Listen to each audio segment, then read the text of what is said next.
Joining us on The Informer from Delos Delta is the man known as Brook Dixon, joining us to talk about smart cities and some terrific initiatives that are in the wind. Brook, tell us about this initiative, this Smart Cities initiative that Delos Delta has been working on for quite some time now.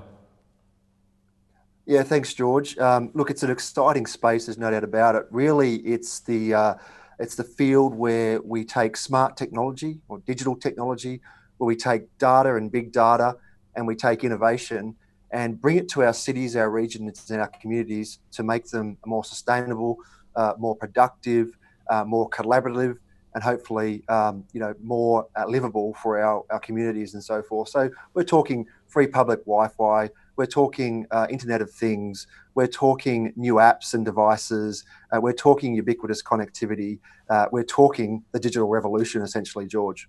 Well, the important thing is that we talk with all this technology around us. What type of government investment, though, is going to be required to get this to where you believe it can be? Yeah, good question, George. I mean, look, obviously the smart cities and smart regions have to be built on a foundation of ubiquitous connectivity. That, of course, means making sure that we're getting our best foot forward with fibre deployment right across the nation, but it also means mobile phone connectivity and moving to 4 and 5G as fast as we can.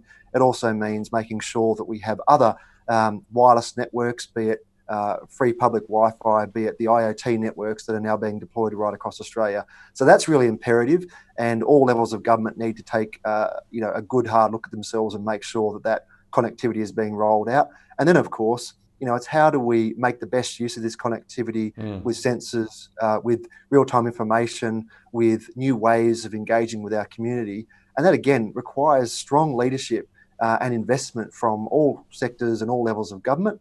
And not only just in hard infrastructure and software and sensors and equipment, but also in smarter policies. How do we manage this great amount of data? How do we secure people's privacy? How do we take care of safety online? All these things are really important, George, and they all require strong leadership and coordination from our governments right across Australia. Now, you've said leadership 2 or 3 times. Before I ask you, are we seeing it, and do we have people out there capable?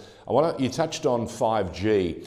There's been an awful lot of noise, white noise, about the impact of 5G. What do you say to all those conspiracy theorists who are accusing 5G of causing every problem in the world, including the arrival of COVID-19?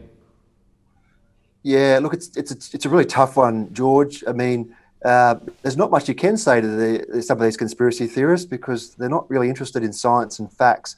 But for those people who might have been exposed to some of this disinformation, all I can say to you is that you're actually safer putting your head right next to a 5G transmitter than you are walking out into the sun.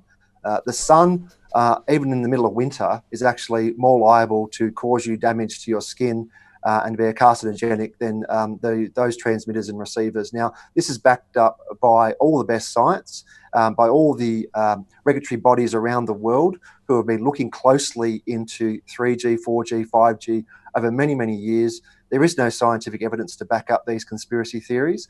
And what I would say to those people who've been exposed to this sort of misinformation, particularly on social media and Facebook, is have a look at the science, have a look at the regulatory bodies, including PANZA here in Australia.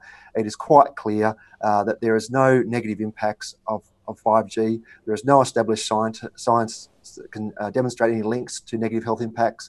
And we've just got to get sensible about this and have some science-based conversations, George. I'm glad you've said that. The only problem is you've asked us to be sensible. And that's the last thing communities tend to be when some of the propaganda that's out there, starts to get a bit of a run on. But let's get back to the leadership question. Are you seeing, you've been doing this now for 3-4 years, you're in the heart of the national capital, Canberra. Are you seeing, are you hearing, are you getting a sense that the people you're liaising with have some real understanding and have the capability, the leadership to take us to the 21st century and beyond? Yeah, George, look, I mean, I think the Australian government, our federal government, has shown some strong leadership over the last 2 or 3 years. with their Smart Cities and Suburbs program. $50 million was allocated for smart city projects and smart regional projects right across Australia. That's a good start.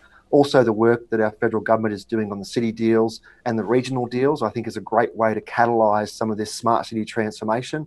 However, I would like to see the next wave of policies and funding come through from our federal government.